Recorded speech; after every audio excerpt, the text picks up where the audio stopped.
Sebelum Anda menonton video berikut, jangan lupa subscribe, bunyikan loncengnya, like, dan juga share ya.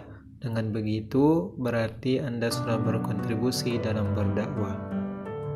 Assalamualaikum warahmatullahi wabarakatuh. Waalaikumsalam warahmatullahi wabarakatuh. Pemirsa Spirit of Dakwah bersama Satriwan Tanjung dan Buya Haji Risman Mukhtar. Buya, ini sekarang pengen sholat Idul Fitri, Buya. Tapi di rumah cuma berdua aja, Buya. Jadi gimana ya? Ada TV, Buya. Di TV nanti kan ada sholat, Buya. Bisa nggak itu ngikutin imam sholat itu, Buya? Oh iya. Nah, bisa juga kan yang online tuh ada juga. Nah, bisa nggak kita menjadi makmum pada imam yang online gitu, Pak ya? Ya, imam online ya. Imam online lah gitu. Iya, ini pertanyaan apa nih? Sangat menarik ini. Imam online ya. Imam online. Dulu ada imam apa namanya tuh? Ada imam silent. Sekarang imam online. Ada imam online. Ini memang luar biasa ini. Begini Pak, pertama kita harus paham bahwa di dalam Islam itu ada yang disebut dengan ibadah khusus dan ada ibadah ammah. Ada ibadah khusus dan ibadah umum. Yang ibadah khusus itu yang kaifiyahnya, hayahnya, qiraahnya itu muta'ayyanah. Tadi ditentukan, maksusah, sudah tentukan. Jadi tidak boleh kita melakukan sesuatu yang memang tidak ada contohnya di zaman Rasulullah SAW. Itu prinsip itu. Bahwa kalau ibadah ammah itu semuanya ya boleh. Ya selama itu tidak ada yang mengharamkan, maka hukumnya boleh saja. Tapi kalau yang bersifat ibadah mahdhah seperti sholat, nah ini kita perlu melihat rujukannya. Contoh sunnahnya seperti apa? Karena Rasulullah SAW mengatakan, "Shallu kama ra'aitumuni usalli."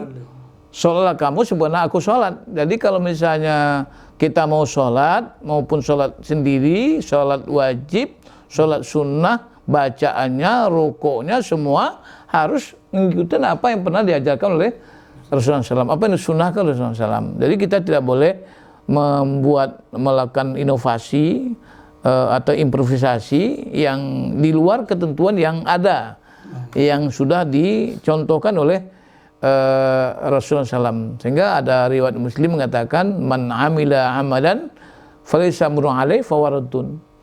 Jadi barang siapa yang mengerjakan satu pekerjaan, satu amal yang tidak ada ketentuannya dari Allah dan Rasulnya, maka itu sangat berpotensi untuk mardud, ditolak. Nah, jadi oleh karena itu kalau kita bicara misalnya tentang imam yang online misalnya, nah, tentu ada beberapa persoalan yang barangkali timbul dari masalah ini. Pertama, dalam sholat ini tentu ada ketentuan berjamaah.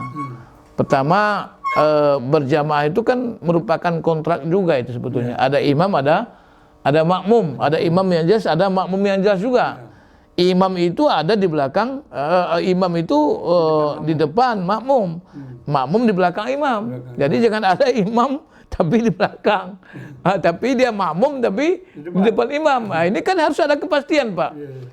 Nah, jadi kalau misalnya tidak ada kepastian begitu ya kecuali kalau di Mekah itu memang ada imam yang ada makmum di depan imam ada, karena memang kiblat kita Ka'bah itu bulat. Tapi kalau di luar Masjidil Haram atau katakanlah jauh di Masjidil Haram, itu pasti nanti kiblat kita berada di Masjidil Haram. Itu imam harus berada. Jadi ada haddus shaf itu, ada batas shaf itu, dan ada imam. Dia ada batasnya. Jadi oleh karena itu Pak, kalau kita bicara imam online tadi, memang ada beberapa hal yang menjadi masalah. Ya pertama mungkin juga kalau yang kita ikutin di mana? Ya, ini kan bisa saja mungkin kita ngikuti imam di Mekah misalnya.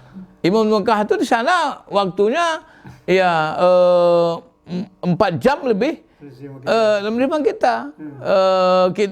Dia kita sudah maghrib, dia masih zuhur. Dia kalau dia mau zuhur nanti. Dia kan kita mau sholat zuhur padahal kita sudah sholat maghrib. Nah, katakanlah kalau misalnya sholat Idul Fitri, dia di Mekah itu sudah katakanlah misalnya sudah sholat Idul Fitrinya jam berapa itu? Jam pagi kan? Bagi kita sudah zuhur. Masa sholat Idul Fitrinya zuhur. Jadi ini ada kesulitan yang luar biasa, ada masyakkah, ada kesulitan yang tidak mungkin kita atasi. Walaupun barangkali misalnya, wah ini jelas tempatnya sama-sama manusia, waktunya sama. Tapi kan persoalan yang tadi, seperti misalnya jamaah itu safnya ada aturannya. Misalnya laki-laki dewasa di depan, anak-anak laki-laki di belakang, anak-anak perempuan di depan, perempuan dewasa di belakang. Ini kan ada aturan, Pak. Nggak bisa sembarangan begitu saja. Nah kalau kita misalnya melihat seperti di Masjidil Haram, wah kan Masjidil Haram kan bisa, kan di mana itu kan keadaannya nggak mungkin di apa. Itu memang di situ memang ada sudah khusus seperti di Masjidil Haram itu memang keadaannya memang Ka'bahnya itu di tengah dan orang berkeliling dan kemudian tidak bisa diatur dan itu mengatur dan itu kan sesuatu yang keutamaan. Tapi kalau misalnya yang perempuan di belakang semua yang laki itu kan kapan jadinya di orang sholat kalau itu diatur. Jadi itu kalau mau contoh bagaimana pelaksanaan ibadah sholat yang seperti apa yang pernah dilakukan Rasulullah tiap hari itu ya barangkali mungkin di Madinah. Itu lebih bisa dicontoh karena ya di perempuan itu pada saf yang tersendiri. Nah, jauh oleh karena itu Pak, jadi saya dalam hal ini berpandangan bahwa imam online itu ya itu tidak memenuhi ya tuntunan melaksanakan sholat untuk sunnah. Karena bagaimanapun ya ada ketentuan yang harus kita laksanakan baik dari segi waktunya, tempatnya, keadaan segala macamnya itu ada yang maksusah atau muta'ayyanah itu kan yang tidak boleh bisa kita buat sendiri. Nanti kalau misalnya kita sholat di depan TV misalnya, ya kita tidak tahu ini di mana apanya ini. Nah, oleh karena itu menurut saya tentu ada solusi yang lebih baik. Misalnya seperti tidak bisa kita melaksanakan sholat Idul Fitri, ada nanti tuntunannya bagaimana kita bisa sholat Idul Fitri di rumah. Nah itu saja Pak. Berarti tidak sah ya? Ya tidak ada contohnya.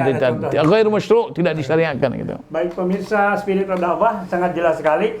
Tidak usah ikut imam online itu ya. Nanti kita akan ada bagaimana kiat-kiat sungguhnya untuk sholat Idul Fitri di rumah saja. Nasrun minallah wa fatun qarib. Assalamualaikum warahmatullahi wabarakatuh.